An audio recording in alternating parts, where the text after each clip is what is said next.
And I think that there's no doubt that Jesus did consider himself to be the future king.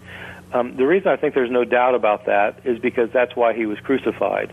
Right. Jesus was not crucified for calling himself God or for committing blasphemy or for having arguments with the Pharisees. Jesus was executed, according to all of our accounts, because he was calling himself the King of the Jews.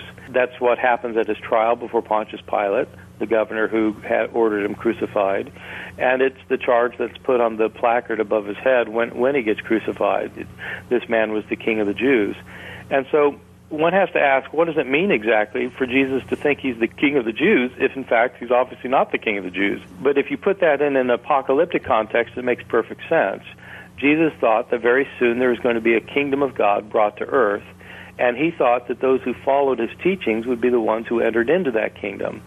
Moreover, he taught his 12 disciples that those 12 would be rulers in the future kingdom. This is a firmly attested saying of Jesus.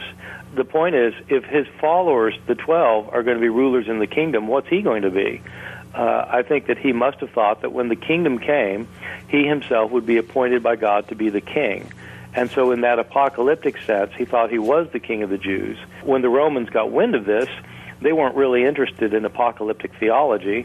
They heard he was calling himself king, which was a political claim, and that would have made him a rival king, which means that he had committed insurrection.